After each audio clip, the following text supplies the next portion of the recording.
தமிழக சட்டப்பேரவை தேர்தலை முன்னிட்டு சொந்த ஊர்களுக்கு பொதுமக்கள் படையெடுக்கும் சூழலில் ஆம்னி பேருந்துகளில் அதிக கட்டணம் வசூலிக்கப்பட்டால் புகார் தெரிவிக்க உதவி எண்கள் அறிவிக்கப்பட்டுள்ளது. இதுகுறித்த கூடுதல் விவரங்களை நமது செய்தியாளர் அன்பழகன் வழங்க கேட்கலாம்.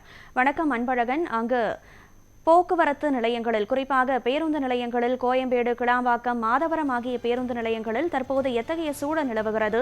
குறிப்பாக ஆம்னி பேருந்துகள் அதிக கட்டணம் வசூலிக்கக்கூடிய சூழலில் அவர்கள் தெரிவிக்க வேண்டிய புகார் எண்கள் என்னென்ன? அதாவது நம்ம அரசு பேருந்துகளை தவிர நீங்க சொன்னது போல கோயம்பேடு, கிளாம்பாக்கம் இந்த பகுதியில் கிளம்பக்கூடிய அரசு பேருந்துகளை தவிர ஆம்னி பேருந்துகள்ல கிளம்புறவங்க அதிக கட்டணம். குறிப்பா இது எல்லா பண்டிகை காலங்கள்ல தான் அந்த அதிக கட்டணம் வசூலிப்பாங்க. இந்த தீபாவளி, பொங்கல் போன்ற காலங்கள்ல அதிக கட்டணம் வசூல் பண்ணுவாங்க. இதுவுமே ஒரு தேர்தல் திருவிழா என்பதால என்னவோ அவங்கள அந்த ஆம்னி அதிகமான மக்கள் அந்த ஆம்னி பஸ்ஸுகளை தேடி போறதுனால இவங்க கூடுதலாக அதிக கட்டணம் வசூலிக்காக புகார் வந்திருக்கா சொல்றாங்க. அதுக்காக தான் என்ன பண்ணிருக்காங்கன்னா, போக்குவரத்து ஆணையர்கள் ஒரு விஷயம் சொல்லிருக்காங்க. அதாவது ஆவணி பேருந்துகள் அதிக கட்டணம் வசூலித்தால் புகார் தெரிவிக்க உதவி எண்கள் அறிவிச்சிருக்காங்க.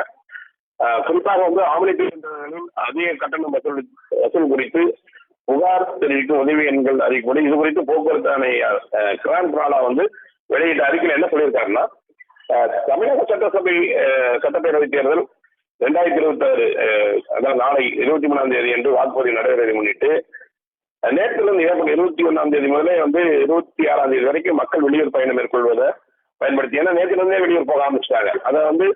அதை பயன்படுத்தி என்ன பண்றாங்கன்னா, அந்த தனியார் ஆவணி பேருந்துகள் அதிகமான கட்டண வசூல் செய்வதாக அவங்க தகவல் வந்திருக்கு. அதனாலதான் சொன்னாங்க, அதை தடுக்க தமிழகம் முழுவதும் இருக்கக்கூடிய வட்டார போக்குவரத்து அலுவலர்கள், இந்த ஆர்டிஓ ஆபீஸ்ல அவங்க மோட்டார் வாகன ஆய்வாளர்கள், அந்த மோட்டார் ஆய்வாளர் மற்றும் போக்குவரத்து சோதனை சாவடி ஆய்வாளர்கள், அவங்க முக்கியமா இந்த அவங்க மூலம் அமைக்கப்பட்ட சிறப்பு குழு ஒவ்வொரு வண்டியும் கவனிக்க சொல்றாங்க. அவங்க அந்த ஆவணி பேருந்துகளை தீவிரமாக சோதனை செய்து அந்த மாதிரி நடந்துச்சுன்னா அதிகமான கட்டண வசூல் இருந்ததுன்னா அனுமதியை ரத்து செய்யணும் அப்படிங்கிற மாதிரி நடவடிக்கை மேற்கொண்டிருக்காங்க. அதே போல ஆவணி பேருந்துகள் அதிகமான கட்டணங்கள் வசூலிப்பதாக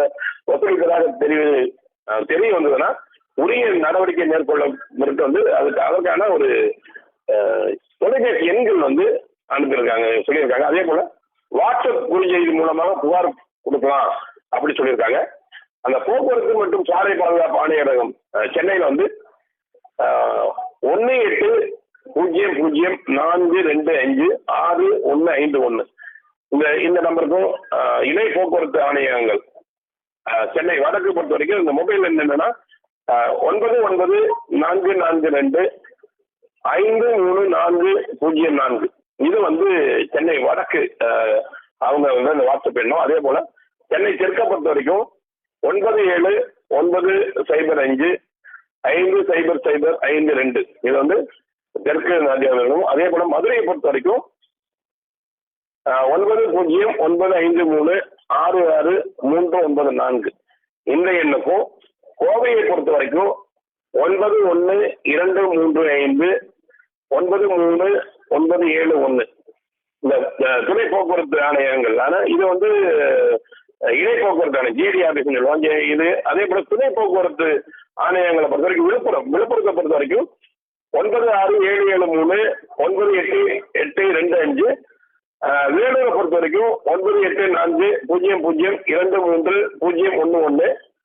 சேலத்தை பொறுத்த வரைக்கும் 7845636423 அந்த எண்ணுக்கும், ஈரோட்டை பொறுத்த வரைக்கும் மொபைல் என்ன பார்த்தோம்னா 806590 அதாவது 8056940040 இந்த எண்ணுக்கும், திருச்சியை பொறுத்த வரைக்கும் 9066093234 அதாவது 9066032343 இந்த எண்ணுக்கும், விருதுநகரை பொறுத்த வரைக்கும் 9025723800 இந்த எண்ணுக்கும், திருநெல்வேலியை பொறுத்த வரைக்கும் 9618118011 இந்த தொலைபேசி எண்ணுக்கும், தஞ்சாவூரை பொறுத்த வரைக்கும் 9585020865 இந்த எண்ணுக்கும், புகார் தெரிவிக்கலாம்னு சொல்லியிருக்காங்க.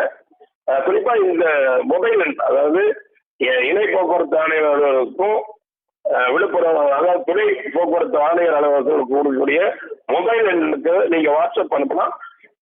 அப்படி இருந்தாங்க. சென்னை சாலை பாதுகாப்பு ஆணையரத்தை பொறுத்த வரைக்கும் அந்த எப்பவுமே இருக்கக்கூடிய டோல் ஃப்ரீ நம்பர் கூட 1800-425-6151 அந்த எண்ணை கூப்பிட்டுருக்காங்க. ஆம்னி பேருந்துகள் அதிக கட்டணத்தை இந்த தேர்தல் காலத்தில் வசூலிக்கப்பட்டால் புகார் தெரிவிக்க வேண்டிய எண்கள் பற்றிய விரிவான விவரங்களை வழங்கியமைக்கு நன்றி அன்பழகன்.